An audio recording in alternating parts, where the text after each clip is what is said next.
इतिहास की कुछ कहानियां ना सिर्फ किताबों में नहीं मिलती, वो तो पत्थरों पर लिखी होती हैं, हमारी रोजमर्रा की जिंदगी में छुपी होती हैं। आज हम एक ऐसे ही सम्राट की कहानी में गोता लगाने वाले हैं जिसका सफर कमाल का है। युद्ध की क्रूरता से शुरू हुआ और करुणा के शिखर तक पहुंचा। ये कहानी है अशोक की, और कैसे एक राज्य एक विशाल साम्राज्य बन गया। अपनी जेब में हाथ डालिए, कोई सिक्का है या पर्स में कोई नोट, उस पर बना ये निशान, ये चिन्ह, हम सब इसे रोज देखते हैं, है ना? पर कभी सोचा है कि ये 4 शेर जो इतने पावरफुल लगते हैं, हमारी करेंसी पर कर क्या रहे हैं? इसका जवाब ना एक पहेली जैसा है, और ये पहेली हमें सीधे लेकर जाएगी 2300 साल पीछे, भारत के पहले महान साम्राज्य के एकदम बीच में। तो चलिए कहानी शुरू करते हैं मौर्य साम्राज्य से। और हाँ, ये कोई मामूली शासन नहीं था, ये तो भारतीय उपमहाद्वीप पर बना पहला सबसे विशाल साम्राज्य था, और इसकी नींव भी एक बहुत ही असाधारण परिवार ने रखी थी। तो इस कहानी के हीरो कौन-कौन हैं? सबसे पहले आते हैं चंद्रगुप्त मौर्य, जिन्होंने लगभग 2300 साल पहले अपने गुरु चाणक्य के साथ मिलकर इस साम्राज्य की नींव रखी। फिर उनके बेटे बिंदुसार राजा बने, और फिर आए उनके पोते अशोक, एक ऐसा नाम जो इतिहास के सबसे महान शासकों की लिस्ट में हमेशा के लिए दर्ज हो गया। अच्छा, एक मिनट, हम इसे राज्य क्यों नहीं कह रहे हैं, साम्राज्य क्यों बोल रहे हैं? फर्क क्या है दोनों में? फर्क है स्केल का, साइज का। देखिए, एक साम्राज्य जो होता है ना, वो राज्यों से कई ज्यादा बड़ा होता है, और इतने बड़े इलाके को चलाने के लिए क्या चाहिए? एक बहुत बड़ी सेना, ढेर सारे रिसोर्सेज, और उन रिसोर्सेज को मतलब टैक्स वगैरह को इकट्ठा करने के लिए अधिकारियों की एक पूरी फौज। मौर्य शासन बिल्कुल यही था, एक सुपर पावर। तो सवाल ये है कि इतने बड़े साम्राज्य को, जहां अलग अलग भाषाएं बोलने वाले, अलग अलग कल्चर वाले लोग रहते थे, उसे चलाया कैसे जाता था? ये कोई आसान काम तो नहीं रहा होगा, है ना? बहुत बड़ी चुनौती थी। जरा इस नक्शे पर नजर डालिए, देख रहे हैं कितना विशाल था मौर्य साम्राज्य। राजधानी पाटलिपुत्र, जो आज का पटना है, वहां से लेकर तक्षशिला और उज्जैन जैसे बड़े बड़े व्यापारिक शहरों तक, मतलब एक कोने से दूसरे कोने तक फैला हुआ। जरा सोचिए, इतने बड़े एरिया को कंट्रोल करना कितना मुश्किल काम रहा होगा।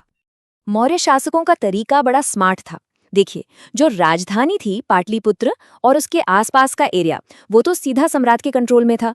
जो दूर के इलाके थे, जैसे तक्षशिला या उज्जैन, वहां पर राजकुमारों को गवर्नर बनाकर भेज दिया जाता था। और जो बीच का हिस्सा था, वहां पर सबसे जरूरी चीजों पर कंट्रोल रखा जाता था, मतलब व्यापार के रास्ते और नदियां, ताकि माल का आना जाना कंट्रोल में रहे। और हाँ, जो जंगल वाले इलाके थे, वहां से टैक्स नहीं बल्कि नजराना लिया जाता था। अब आप सोच रहे होंगे, ये नजराना क्या भला है? देखिए, ये रेगुलर टैक्स जैसा नहीं था कि आपको देना ही देना है। नजराना एक तरह का, कह लीजिए, गिफ्ट था। इसे रेगुलर बेसिस पर नहीं लिया जाता था।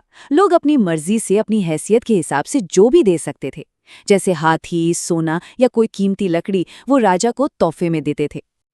हर बड़ी कहानी में एक टर्निंग पॉइंट आता है ना, एक ऐसा पल जो सब कुछ बदल कर रख देता है। अशोक की जिंदगी में और पूरे मौर्य साम्राज्य के इतिहास में वो टर्निंग पॉइंट था एक युद्ध। एक ऐसा युद्ध जिसके बाद इतिहास हमेशा के लिए बदल गया। उस युद्ध का नाम था कलिंग का युद्ध। कलिंग मतलब आज का जो कोस्टल ओडिशा है, वो उस समय एक आजाद राज्य था। अशोक उसे जीतना चाहते थे, और इसके लिए उन्होंने अपनी पूरी ताकत लगा दी। अशोक जीत तो गए, लेकिन इसकी कीमत क्या थी? 1 लाख से ज्यादा लोग मारे गए थे। 1.5 लाख से ज्यादा लोगों को बंदी बना लिया गया था। जंग के मैदान में इतनी तबाही देखकर सम्राट अशोक का दिल पूरी तरह से हिल गया। और ये बात कोई इतिहासकार नहीं कह रहा, ये शब्द खुद अशोक के हैं, जो उन्होंने एक पत्थर पर खुदवाए थे। उन्होंने लिखा, राजा बनने के 8 साल बाद मैंने कलिंग को जीता। 1 लाख से ज्यादा लोग मारे गए। ये देखकर मुझे बहुत दुख हुआ, और अब मुझे पछतावा हो रहा है। सोचिए, एक जीता हुआ सम्राट पछतावे की बात कर रहा है। ये दुनिया के इतिहास में शायद पहली बार हो रहा था। और इसी गहरे पछतावे से जन्म हुआ एक नए रास्ते का, एक नई सोच का, जिसे आज हम सब अशोक का धम्म के नाम से जानते हैं। तो ये धम्म आखिर था क्या? क्या ये कोई नया धर्म था जो अशोक ने शुरू किया था? नहीं, बिल्कुल नहीं। अशोक का धम्म कोई पूजा पाठ या कोई रस्म रिवाज नहीं था, ये तो बस जीने का एक सही तरीका था, एक नैतिक कोड। हाँ, ये बुद्ध की शिक्षाओं से प्रेरित जरूर था, और इसकी बातें ना बहुत ही सिंपल और सीधी थीं, जैसे बड़ों की इज्जत करो, अपने नौकरों और गुलामों के साथ प्यार से पेश आओ, हर जीव पर दया करो, और सबसे जरूरी बात, अपने धर्म को अच्छा और दूसरे के धर्म को बुरा मत कहो। और अशोक ने इस मैसेज को सिर्फ अपने तक नहीं रखा, उन्होंने इसे फैलाने का पूरा प्लान बनाया। पहला, उन्होंने धम्म महामात्र नाम के स्पेशल ऑफिसर रखे, जिनका काम ही था जगह जगह जाकर लोगों को धम्म की बातें सिखाना। दूसरा, उन्होंने अपने संदेशों को बड़े बड़े पत्थरों और पिलर्स पर लिखवा दिया, ताकि लोग उन्हें पढ़ सकें और आने वाली पीढ़ियां भी। और तीसरा, उन्होंने अपने दूतों को सीरिया, इजिप्ट, ग्रीस और श्रीलंका जैसे दूर दराज के देशों में भी भेजा, ताकि ये शांति का संदेश पूरी दुनिया में फैले। और ये सिर्फ बातें नहीं थी, अशोक ने जो कहा वो करके भी दिखाया। उन्होंने इंसानों के लिए ही नहीं, जानवरों के लिए भी हॉस्पिटल बनवाए, लोगों के आराम के लिए सड़कें बनवाईं, सराएं बनवाईं और जगह जगह पर कुएं खुदवाएं। मतलब उन्होंने एक राजा होने का मतलब ही बदल दिया था। तो सवाल ये है कि जिस सम्राट ने तलवार छोड़ दी थी, वो दुनिया के लिए पीछे क्या छोड़कर गया, उसकी विरासत क्या थी? अशोक के समय में आर्ट और आर्किटेक्चर कमाल का था। पत्थर को तराश कर बनाए गए ये शानदार पिलर्स, जैसे सारनाथ का ये लायन कैपिटल या रामपुरवा का ये बैल, आज भी उस जमाने की कारीगरी की कहानी सुनाते हैं। इसे पत्थर नहीं है, ये उस दौर की आत्मा है। तो चलिए घूम फिरकर वापस अपनी उसी पहेली पर आते हैं जहां से हमने शुरू किया था। हमारे नोटों पर ये शेर क्यों हैं?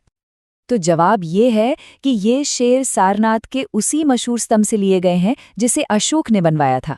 और ये 4 शेर जो चारों दिशाओं में देख रहे हैं, ये जंग का ऐलान नहीं कर रहे, ये शांति और धर्म के राज का ऐलान कर रहे हैं।